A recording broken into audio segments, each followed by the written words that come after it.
ROI. Can we talk about return on investment? And that's something, for me, I learned that really quick on in my sustainability journey, was that answer, that sustainability. A lot of people say, oh, well, there's an ROI on it. Is there always an ROI on sustainability in our supply chains and in everything we do? I will give you the answer that, to quote Yvon Chouinard, he says, when you do the right thing, business comes. And I mean, that's been proven for us, for Patagonia. We've been steadily growing, even in recession time. Sometimes we have to make really hard business decisions and compromise, but somehow it works. I mean, we've given millions of dollars through 1% for the planet. That's our tax earth. We're doing fair trade. That's separate from 1% for the planet. And we keep growing as a brand. And I think staying true to your purpose and what you want to do, just the return on investment comes. And I have to say, we're trying to be better at measuring, but we do so many things that it's hard to say, okay, the return on investment on this and this and this and that is X. I think it's the long-term return on investment. We are saving resources. We want to be in business for a long time. So not always a direct connection. Megan, any thoughts on ROI? Is there a spend? Is sustainability sometimes just a spend that you have to make? Yes, however, I think that there also needs to be a conversation, I think you just touched upon this, like about how we actually define ROI and what that looks like. I think that there's like this traditional definition that needs to be challenged, and in terms of thinking about, and I think you stated this really well, how purpose actually fuels growth and drives added value to the business, we need to now redefine how we actually measure and track that. Okay. Yeah, I mean, I would say that it definitely adds value to the business, but it's just not some things that are easily measured, right? So we know that, especially with Gen X coming into the workforce, they're expecting us to do things, and with Gen X becoming our consumers, they're expecting more and more from us. So we know we have to do it, and we know there is benefits. It's just, it is challenging sometimes because it's easy to measure certain benefits. The benefits of sustainability aren't always that measurable. And so you brought up Gen X, and we know, from reports that apparently Gen X will pay more for it. I think there's an argument to whether they'll click the button and say, yes, I will, and if they really will as well. But Megan, you mentioned the idea of redefining consumerism. What role does the consumer play in sustainability for what your brands are doing, and how important is it for them to change their shopping habits, their purchasing habits, and the way they look at, I guess, fashion and apparel in general? Let's start with you, Megan.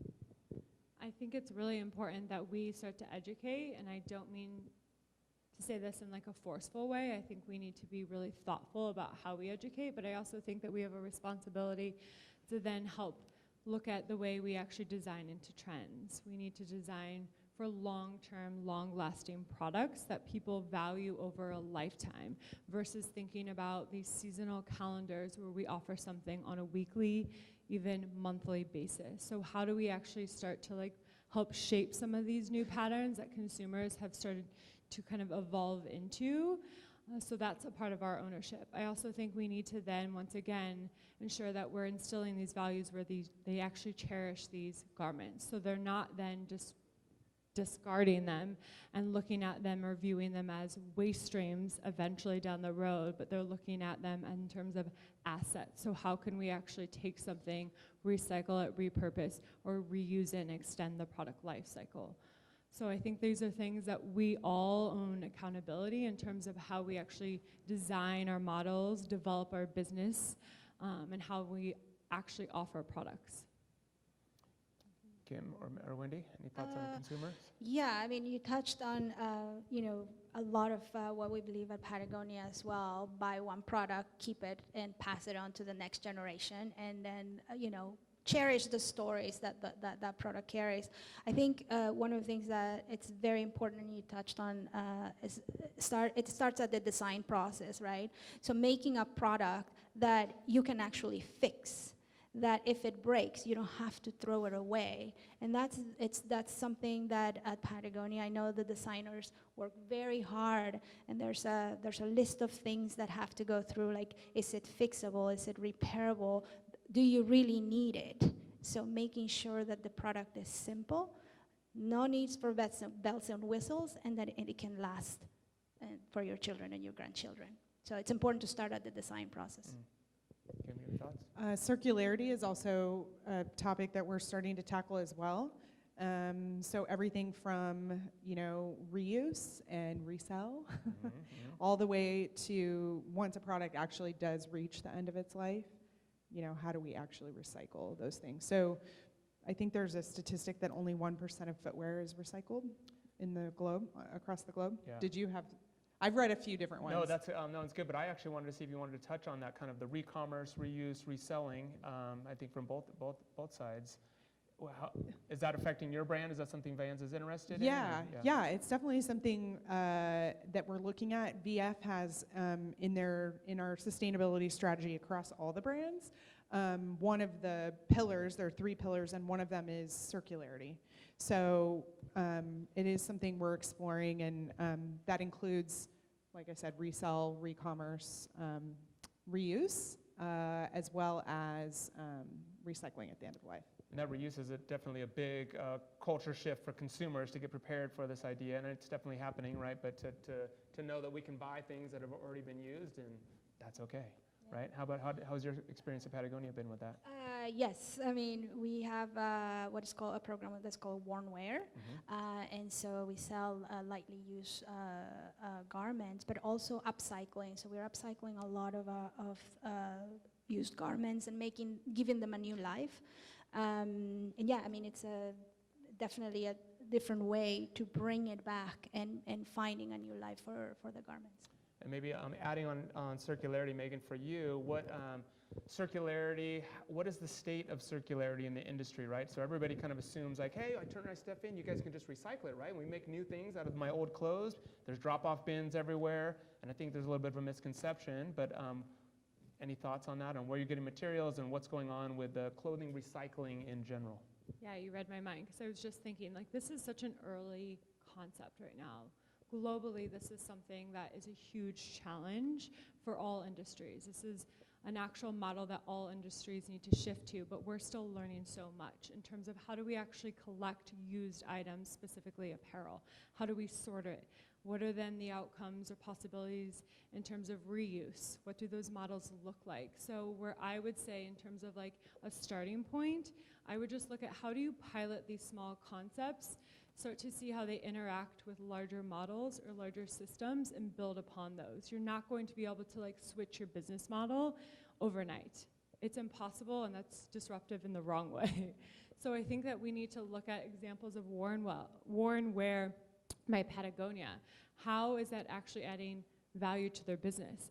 From my understanding, it's one of your key growth categories and is bringing in a new customer segment. For us, AutoKnown launched in collaboration with Levi's. We were selling used denim and used denim jackets to help then start to send that message to the consumer that yes, it is okay to rewear a garment. It is okay, and it actually does add more value to that garment and it extends the product life. And here's how you're actually decreasing your impact. So I think it's through thinking about creative outlets of collaboration and then testing new ideas to be able to build upon those. Cool. Kim, how about you? How about recyclability?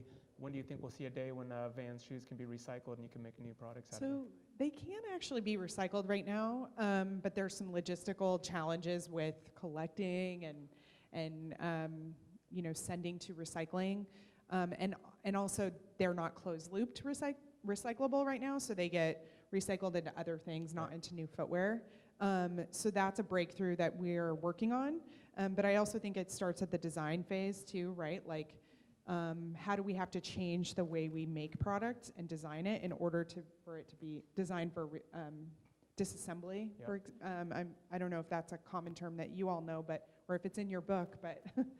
We put upcycling, downcycling. Who here is a designer? Who deals with product at the design stage? You guys hold the key to sustainability, right? Because what Kim's saying is, and if circularity is the holy grail that we're all searching for, well, you have to design into it, right? A monofiber product like a wool board short. The problem is that we have these hybrid monsters, they're called. We have 3, 4 different fibers in there, most of which are not recyclable, and there's difficult chemistry in there, et cetera. So you as designers, when you design for disassembly, you design with circularity in mind, you design for the end use of that product, better quality, then you hold the key to a successful sustainability program. Go ahead.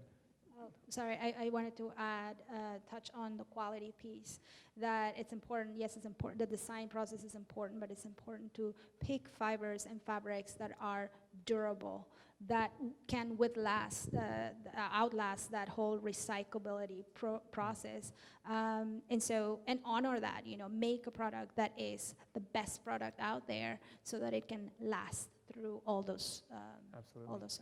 Megan, do you have something to add?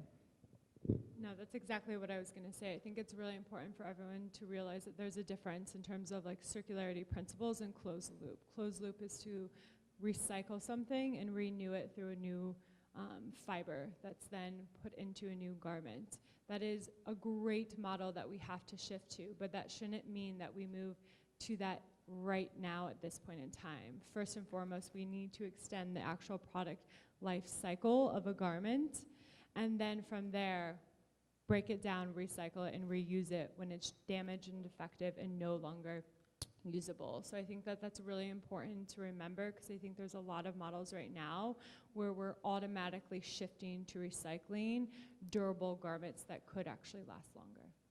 Really good, thank you. How about we'll open it up to you guys. Any questions from the audience? We've got our first one over here, so you're in the front. So what role do brands play in changing consumers' mindsets, retailer mindsets, and just sort of the business model and this idea of we put out so many different products, so many different seasons, time after time. Can we even move towards a model that is more sustainable? And what role do you brands play? Oh, we're fully responsible for the education, for telling our customers what happens, what does it take to make a product. And I was talking about getting them in touch with, what's behind making a t-shirt. There is a farm, there are farmers, there's cotton, there's like 7 layers of supply chains, several countries. There's a lot of stuff going on that and consumers are not aware. It's anything but simple, right? Oh, yeah. But it's our responsibility. Yeah. What do you guys think? I was just going to add to the transparency piece. I think the more you educate consumers about everything that goes into making a product, the more kind of conscious they are when they're buying. And the good news, I think, is that there is a backlash against fast fashion right now. There's this new concept of slow fashion. I don't know if anyone's heard of this concept, but there was, the fast food movement. Now there's the slow food movement, and this is fashion's equivalent of that. And it's really interesting. And I think Gen X is going to be moving farther away from the fast fashion model, because I think we just get accustomed to that, and we think, oh, this is what we have to have. But this next generation are going to be the people who have to deal with all of these problems. We have 12 years to deal with climate change. If you're a Gen Xer, you're going to be living in that world. Yeah. So they're not Gen Zer. Sorry. Right. Sorry. I'm Gen X. But we'll probably still be living yeah. in it too. Hopefully I'm still around, Yeah, but right. Sorry. I meant Gen That's Z. I think I was saying Gen X the whole time, but you guys know what we I mean. knew what you were talking about. I think one thing that we can start to challenge is like creating staples. Like, what are the things that are necessary? What do we need to actually like clothe ourselves? And then I think for anything in terms of like satisfying, because we have created this like societal beast of like, I want all of these new trends. There are different models that we can explore, such as rental. And there are a lot of great success stories through rental. So it's like, how do we then make sure that we're not, once again, solving another problem, creating another problem by solving a problem, but how do we look at some of these new models and start to like integrate them into existing business models? And I reply to that too. I guess it starts with you. It starts when you go back to the office and you're like, you guys, I just heard this and I'm super excited about it. What can we do? First answer is going to be nothing today, nothing this week, but you just keep hammering in on it. You hammer on it. Like, no change happens without us like being vocal, raising our hand and saying, I'm not going to do this anymore. How can we change this, right? And for sure. But the brands play a huge role as well, right? Yeah, I think that I'll switch topics. I'm going to go ahead right there. I thought that was a really good question, and just want to make sure we're in the nest here with this question, because what concerns me is, one of my concerns is that we never address the overproducing product and the needs, overproducing product and then eventually closing them out at a deep discount. And on the surface, we look good for our sourcing and our manufacturing environmental products, but we produce more than what is needed.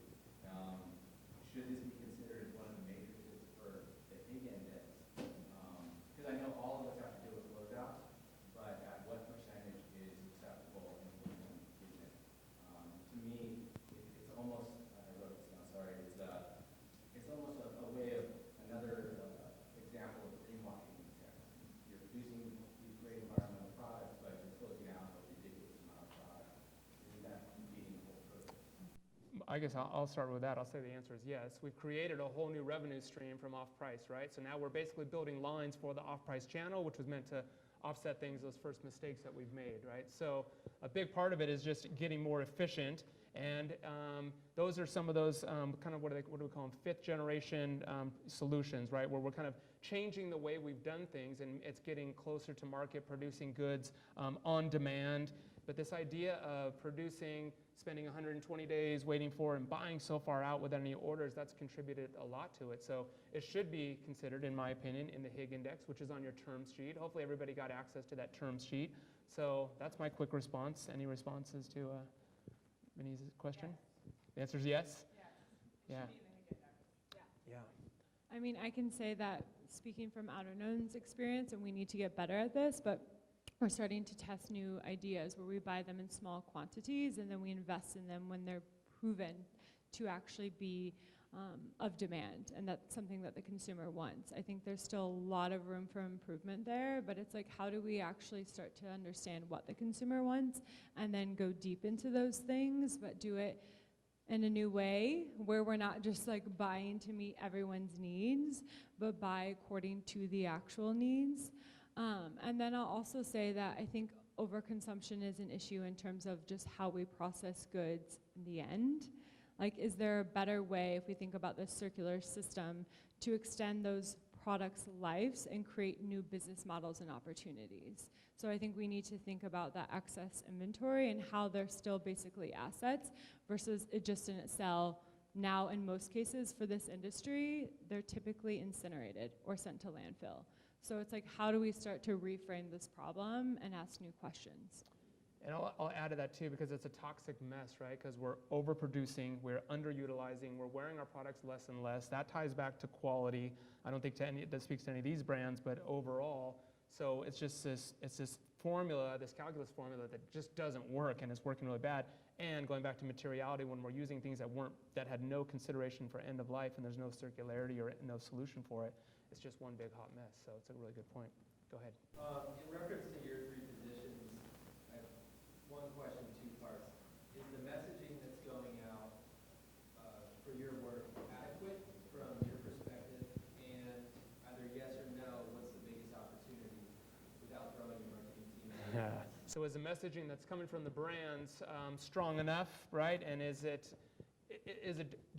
can more be done? And are you saying the right things? And from a brand level, are we getting these points across out to the market and to the consumer?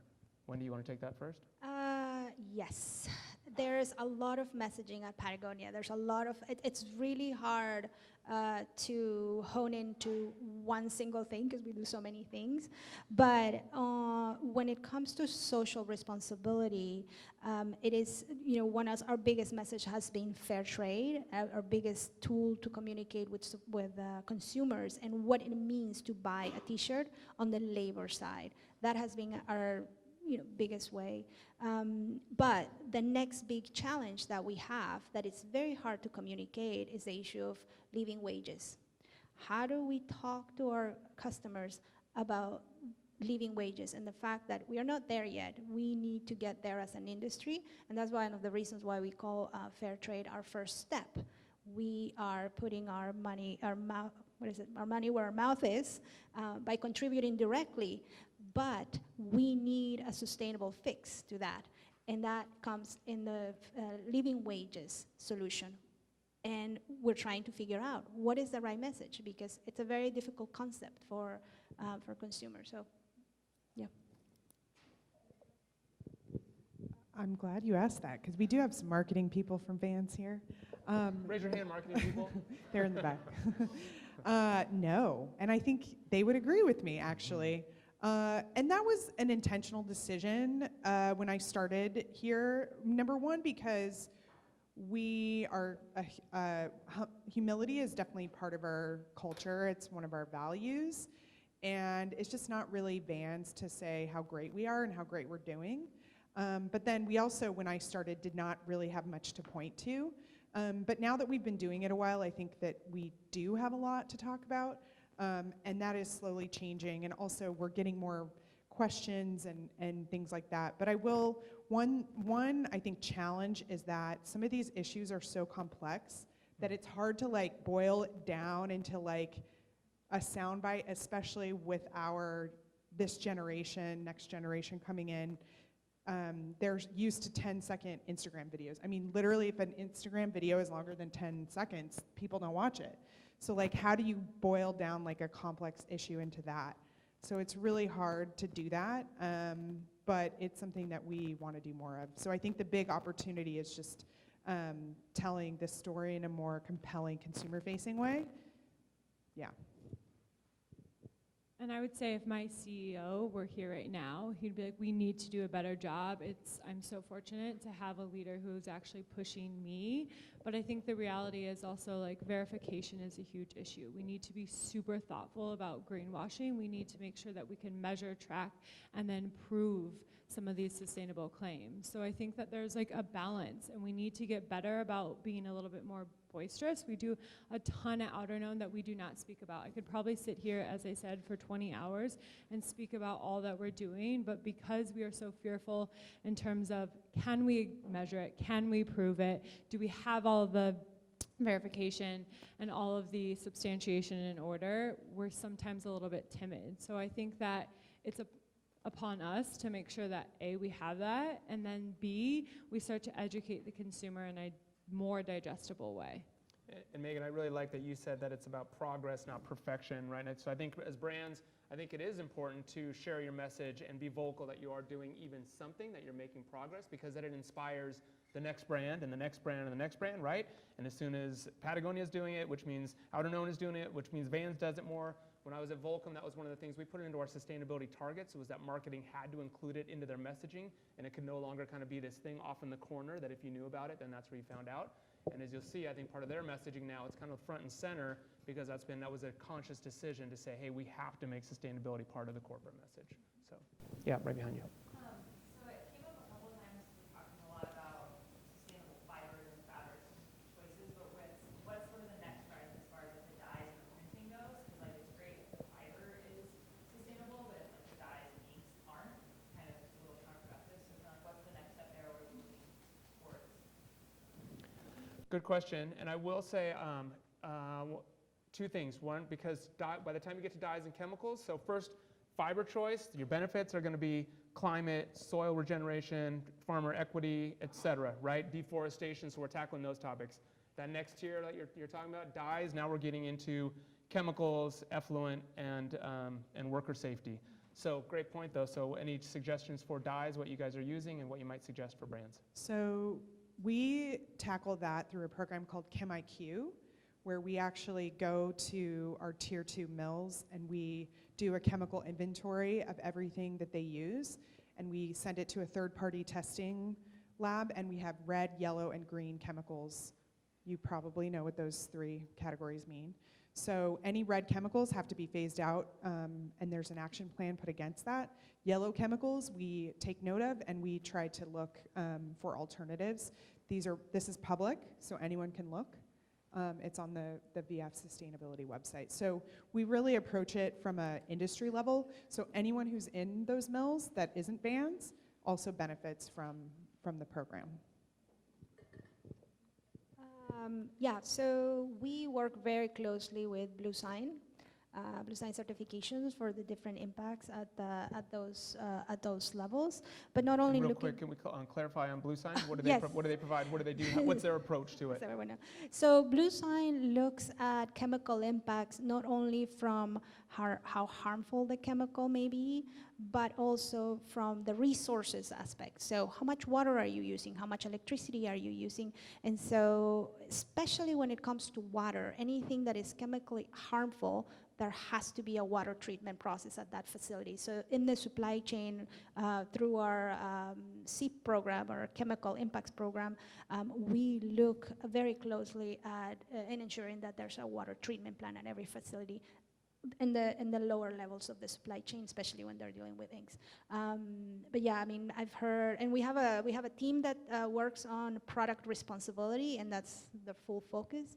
And they look at waterless dyeing, I've heard. There's other bio-based colors, just things that are not chemical, that are more natural and Yeah, there's solutions out there. I think that's one of the follow-ups we'll do, is we can kind of put together a list of some solutions that are readily out there. Megan, do you want to add anything? Yeah, quick thing. We're also a Blue Sign system partner, but I think that this is a really complex and complicated issue, and there are industry efforts right now. So there's like true collaboration with ZDHC and different certifications that everyone's banding together to help solve, or at least make progression or step in the right direction.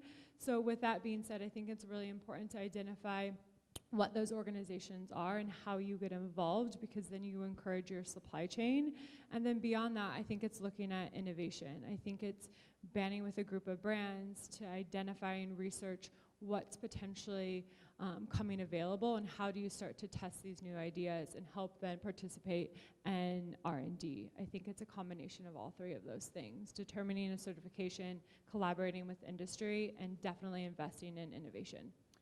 And I think maybe the three of you would agree that all of this kind of stems back to traceability in the supply chain. So we can definitely, it is complex, because if you don't have a traceable supply chain that you were able to go back, not only to the factory who's cutting and sewing, but to the mill where the goods were knit or woven, to where those goods were dyed, to where the farm was, where the polymer came from. Know your supply chain. Once you unravel that supply chain, then it's not as bad, because you've got everything in order. You can go, okay, dye house. Here's our restricted substances list, our RSL, which is on your term sheet, right? Or your MRSL, which is all the chemicals in all your manufacturing. Here's ours. Make sure you're not using any of these things. And by the way, if you need some help, we can go to Blue Sign. And Blue Sign creates a positive list of dyes that says more so than, hey, we can't use any of these. They say, here's your list of all the things you can use, and it's by color to make sure that it's going to match your needs. So there's some solutions out there, but a lot of it comes to unraveling your supply chain and getting that in order so that you can go one by one by one by one and address everybody and make sure they're doing what you need them to do. And I just wanted to add that, yes, Blue Sign is helpful, but in the more that all of us brands require this, less impactful chemicals, the more the chemical manufacturers, so you go all the way down to the supply chain, and they said, yes, I want to do that color in a better way, but it doesn't exist, because the chemical manufacturer doesn't make it. And so what do? Are you willing not to use that color? Those are the brand decisions that we have to make. Yeah, I think our customers can live without a bad chemical color, but we need to continue asking for these things so that the chemical manufacturers can start moving the needle, because without them changing with Blue Sign and all, it won't be possible. So we need to move the needle there. I would just add to that. That's a really good point. So with ChemIQ, every year we look at what was yellow, and we decide what we want to move to red. So it's continuous improvement every year. And the chemical manufacturers have a lot of opinions about that, and they don't necessarily like what we have to say, but it is moving their future R&D. They know what direction we're going in, and they're moving that direction. So the more people that, to your point, start demanding that, the more they'll continue to do it. I'm going to be selfish here, because I've got a question for you guys. What about, sustainable rubber, which I love seeing in your portfolio. I'm interested, and I know you guys have the natural rubber wetsuit, neoprene. So what's the % of natural rubber that Vans is using? Is it something that you aspire to, or you're going to use? And is it a shift from synthetic to natural rubber, or? So we've always used a combination of both, Okay. and we need both in order to meet quality requirements. Depending on which product it is, it would have more or less, because each, I'm not a chemist, but this is what I've been told. There are certain properties of natural rubber that we want. So I think our Pro Skate line uses more than our classics. Of natural rubber? Yes. Yeah, okay. But we need both. Yeah. Like, there's no way to make our shoes, I've been told, without a little bit of synthetic rubber. But I think that the important thing about natural rubber is that depending on how it's extracted, it can be the most impactful material in a product, in our a pair of classics, or the least. So that's why sustainable natural rubber is the most important thing that we need to tackle for footwear. And Wendy, maybe you can touch on the sustainable natural rubber that you guys are using. Yes. Fair trade certified, right? Fair trade certified wetsuits made out of natural rubber. And yes, one of the most important things when that was in development and R&D and our teams were brought up, were like, well, where is the rubber coming from?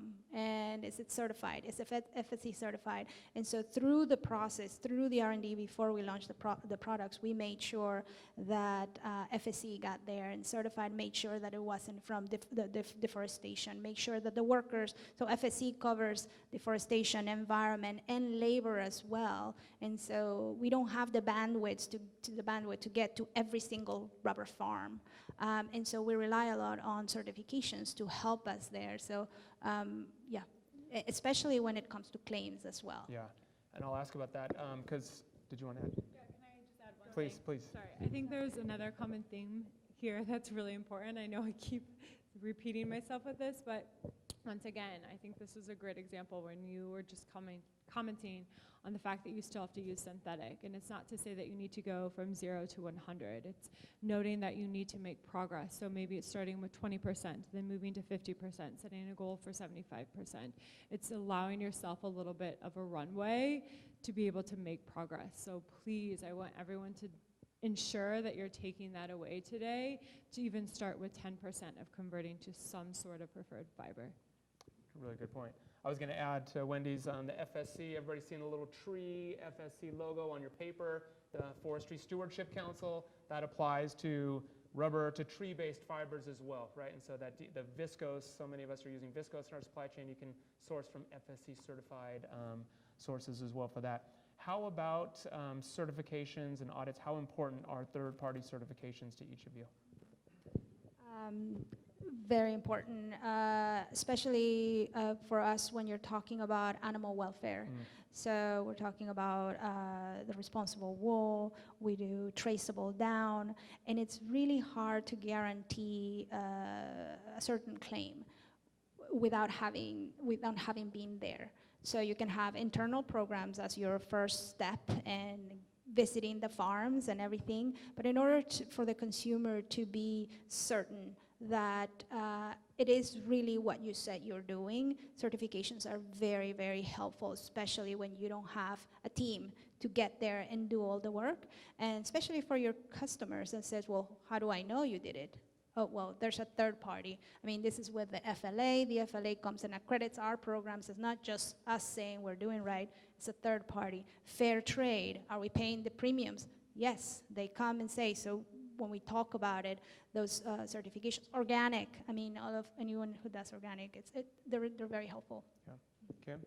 Yeah, I mean, I think certifications are super important as we start to communicate more what we're doing. It's becoming more important for us. Things like organic have a chain of custody requirement if you want to meet the organic textile standard. Am I saying that right? And then as we continue to build out these maps, these supply chain maps, having the claims that we're making in those maps certified and verified is super important. Yeah, I would agree. It's important. It's also something that we kind of live and breathe by at Outerknown in order to be able to substantiate our claims as well as then trace back some of our materials. But I think it's also important to recognize that it's somewhat of an archaic model and that we need to start shifting this model. So there are brands having this conversation of how do we, instead of moving this paper trail across the entire supply chain, how do we kind of evolve this system into something new that's more efficient and less costly for our suppliers? So That's huge a really area of that's work. a really good point. So the chain of custody adds cost, right? Because with every place in the supply chain, it takes a little bit of effort, and so there's a friction and a transaction cost to that. So the more we can automate it or make it, embed DNA into the cotton to make it traceable throughout the supply chain, so we don't have to have this manual thing, that's a breakthrough we need. Blockchain. Yes. Let's talk about costs. That's for brands out here who are ready to shift over, they want to do something. Sustainability is not the cheaper option for all those reasons, right? Chain of custody, transaction certificates, third-party audits, social audits, fair living wages. How much more expensive is it? And how do brands who are just starting, what's the best bang for their buck, if you will? Megan, you want to start? Yes, so it's definitely more costly. I think it depends on the fiber type, the category, the material. I mean, all factors need to be considered. But I'll say it ranges from 5% to 30%, depending on that material.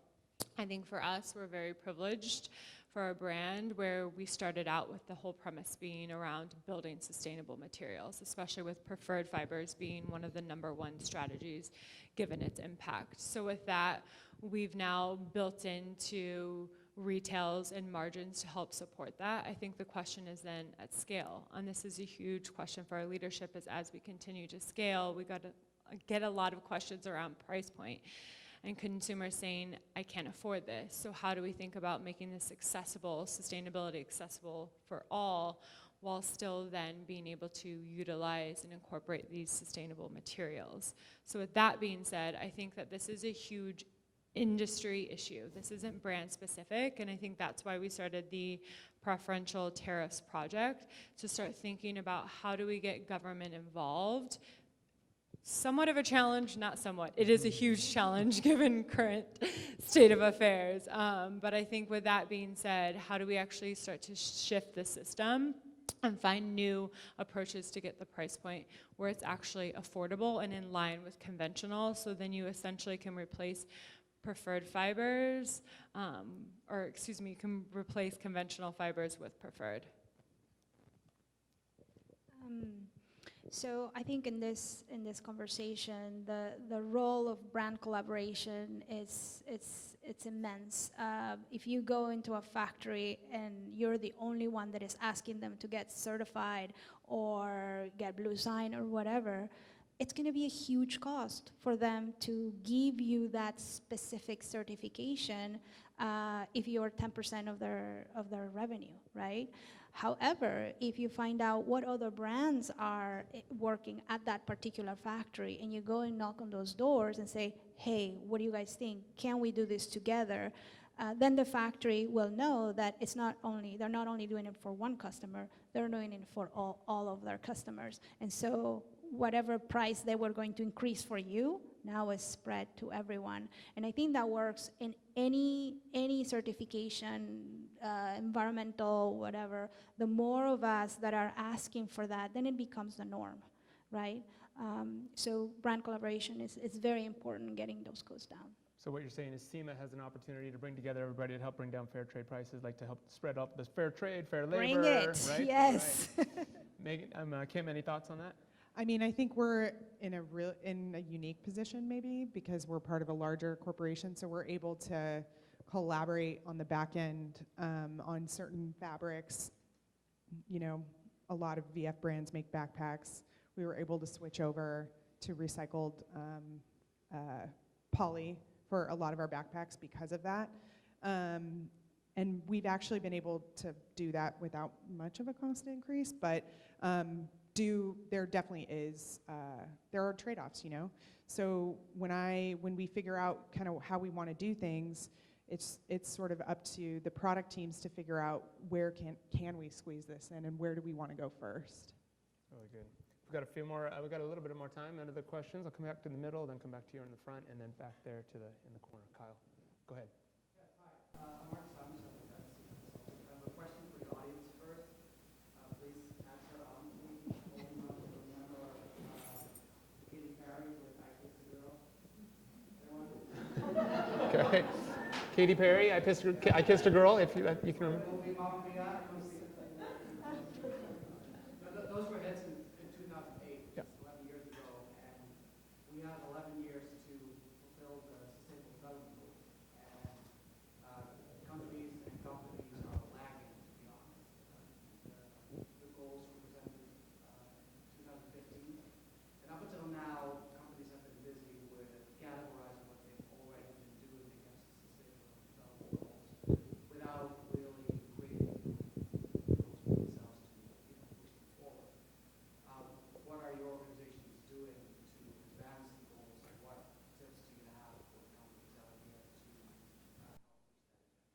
specifically to the SDGs. So what you're asking, okay. So is everybody here working with sustainability goals that are set against the Sustainable Development Goals? I know VF does, and that means Vans does. Kim, you want to start there?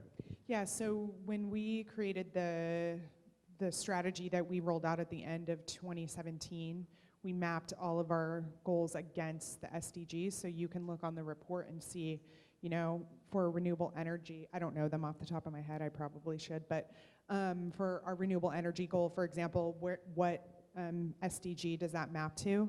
And I think it's super important because those are applicable across industry, and they're things that are more important for the apparel and footwear industry that maybe aren't as important for others, but really we can do things on all of them. And it's a nice standard Yes. set of goals and achievements and kind of an outline, graphically oriented, so everybody can recognize and go, oh, that's Sustainable Development Goal number 15, right? I will say, though, that we are going to update our goals, and we've realized, especially through the science-based target calculations that we're in the middle of right now, that we need to be a lot more bold, so. So yeah, I think the first step is, and it's a good first step if you haven't done it again, mapping what you're already doing to the Sustainable Development Goals, because you don't know where you want to go unless you know where you are right now. So, I mean, that's one of the things that we do, and we did it internally. We don't have it in our website. But I can speak to one of them in social responsibility. We're really pushing forward for living wages, which is something that is very scary in the industry. It is very scary for businesses, but it's something that we have to tackle in our own businesses, at our brands, but also in our supply chain. And those are very difficult conversations. So we're working very closely with the Fair Labor Association and the other brand members to figure out a roadmap and how we're gonna get there together. Because as brands alone, we can't do it. So yeah, I mean, I can speak to that for social responsibility. Cool. Megan, you want to add anything to that? Yeah, I mean, speaking honestly, we haven't actually set or built a strategy based off of these goals. It's not to say that we won't. We're just relatively young and still kind of learning. I think a lot of our goals definitely kind of reach and draw to those topics. I think the point is that we need to make sure that there's that connective tissue and that we're making sure that we're drawing larger impact and that we're able to speak to that and be able to quantify it. So more to come on that. We're in the process of building a 2025 and 2030 strategy, so that will definitely be a part of that. Really good. Up here? Yes, sir. I'm Doug. I'm the new executive director for World Retailer Association, and today we've heard a ton about brands and industry. What can retailers do in addition to using reusable bags and buying from your brands and things along those lines?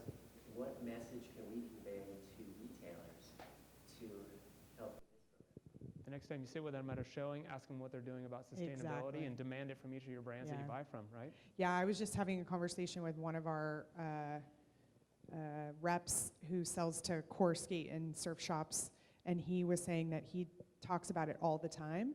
And I said, you know, that's funny because some people tell me that they don't hear it at all.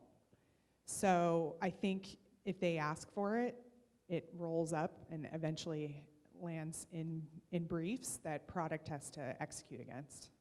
So.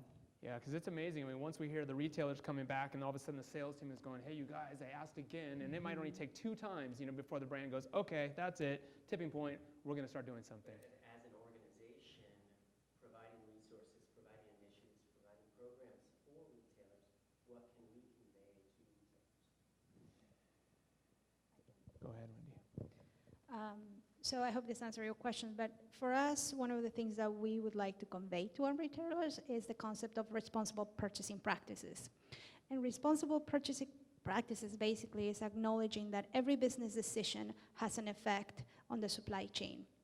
And so when it comes to retailers, we as brands become the factory, really, because they place the orders with us, right? And they say, okay, we need 1,000 t-shirts. Great. We go, we move, we work with the supply chain, 1,000 t-shirts. And then they come and say, oh, sorry, that order's gone. Okay. Well, there's workers, there's fabric that was made, there are t-shirts that were, what do we do? How do we communicate that to our brand? And that happens a million times. The ups and downs of planning and all the shifts in the supply chain, a lot of times those impacts come from the retailers. And so, we have a very strong program on RPP, Responsible Purchasing Practices, at Patagonia, and we're growing. And we are seeing those hiccups because of these changes, because of the fast-moving changes from retailers. So, yeah, we have some conversations pending. Any thoughts on that, Megan? This might not specifically answer your question, but I like the fact that you brought up packaging, and I think what I can say to that, or how I can speak to that, is that, as an industry, we need to look at our impact, or our greatest areas of impact, and start to evaluate those, make sure that we're assessing ourselves and taking our own kind of accountability in terms of what are these areas that we focus on, but then how do we ensure that we look at how, once again, it's all interconnected, and packaging is a huge thing. It might not be our greatest area of impact for most brands, but if you think about poly bags, if you think about shippers and mailers, if you think about hangers, if you think about labels, it all adds up. So it might not be the area where you actually start, but it needs to be a part of the thought process and strategy, because if we're thinking about education, it's a direct kind of impact to the consumer as they're seeing that when they're purchasing your garments, as they're receiving your garments. So we need to come up with creative solutions, which I can speak on behalf of Outerknown. We're working towards. I know a lot of other brands are, but I think it shouldn't be an aftermath or considered as an aftermath. I think it needs to be a part of the entire equation. Yeah, and I would think the biggest responsibility comes from the brands. The brands make the most change when there's more demand from the retailers. You guys hold a small, tiny percentage of the footprint, and just like these guys are demanding from their suppliers, I think a big role you have is to demand change from your suppliers. So, Kyle, but last question, and then what we'll do is we'll do the mixer upstairs. At least some of us will be up there and available. We've got some experts in the rooms too. I'll call you out, so hopefully we're around for still more questions. Kyle, go ahead. Segueing off that on packaging, all the bags, and is there a better solution than all the bags? What are some better solutions out there? And I want to look at our warehouse. Plastic bags everywhere. Yeah, and it's the one that retailers get stuck with the most, right? Because no matter what we're doing up here, it's all this great stuff, and they're like, well, thanks a lot for all the plastic, right? I know SIMA is working on that specifically, so Sean or somebody might want to address that, but how about any of the brands? You guys want to talk about poly bags, packaging? Yeah, I mean, with Vicky's help and working with SIMA, we're going to be piloting a better poly bag. So as far as we've been able to tell, there's really no way to get rid of it, or there isn't a great alternative that meets all the requirements of, keeping the product protected as well as being able to see it. So having a clear film around it. But there are ways to improve. So reducing the thickness, using material that's less impactful than petroleum-based plastic. So I think the one that we're piloting has got 10% bio-based plastic, which reduces the footprint of each bag. And then on the back end, we have a large retail footprint. So we are going to be, when we roll out that bag, we're also going to be rolling out a polybag recycling program in our retail stores. Cool. Do I have time, real quick? Where's my timekeepers? Mark? Shannon? One more question? Okay, I've got one more question. I think go ahead. This is just to add on to the poly bag. We are a super small brand, but we're starting to partner with larger brands to take those poly bags, and we're going through a heating process and turning them back into finished goods for companies, or selling your poly bag back to its material for you to create product with. So I'm just showing this really quick. Good plug. When you asked that question, we emailed Brixton yesterday. But this is He's from such a Brixton. prototype, but you can kind of start to see a use for like a wet dry bag made. This is 8 poly bags from Super cool. retailer. So that's a good opportunity. I mean, that's great. And raise your hand in here if you are an expert that has a solution for a brand that might be looking for solutions. Raise your hand, and then real quick, starting from over here, just shout out the name of your company. Packaging Solutions. SIMA Paper. Fair trade. Fair Trade. Anybody else? Any other solutions? Elastic, paperless catalogs. Supply for ocean plastics. Ocean Works, ocean plastics, beach-bound or ocean-bound plastics, right, in your supply chain. Anybody else? Kevin from Sustainable Surface here, if you're looking for nonprofit or carbon offsets with their Sea Trees programs. Anybody else? And then what's the name of your company here with the plastic? Race Case. Very cool, Race Case. Okay. Guys, I think we'll head up, we'll wrap up, we'll do the talk. I do want to close with a couple things. One of the things that what we're talking about is this idea, though, of, I mean, probably we have underpriced our goods. Our products do not reflect the true cost of our impacts, right? So what we've done for years and years is we have externalized those costs. We've externalized our climate impact, the water pollution, the waste, the social impacts. It's time now to kind of internalize those and start to consider those. So yes, sustainability is more expensive. That means we might have to renegotiate how we're looking at prices. And I think we've heard over and over that this is about collaboration. So collaboration is really important. The fact that you guys are here is really important. But like we said with the slide, sustainability is so much more than just recycling, and I hope you've seen that. We learned today that it takes a broad and visionary leadership.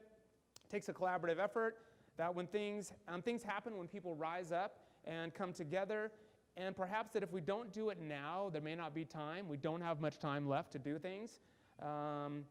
Fact that these matters are complex due to the many stages of a global supply chain. There are impacts, serious ones, at every single stage, so it's important to always consider that life cycle that we talked about in the early one. And there are no simple answers. There is not a silver bullet. My first answer always to most question is, well, it just depends, right? So it depends on what you really want to focus on. But ultimately, though, this is about making quality product, and it's about people, planet, and profit, but mostly about people. That's us, right? Because we all live on the same planet. It's all the same resources. It's about our future generation. So I really want to say thank you and give a big round of applause to our solutions, our speakers, these brands. I think everybody would agree that the three brands up here are some of the most authentic. There is no greenwashing going on up here. These are truly authentic, really deep, meaningful programs that you guys are running. So thank you for the work that you're doing. Thank you for being so transparent, having traceable supply chains, and for marketing and telling that story. So give you guys a round of applause for being here, and thank you very much.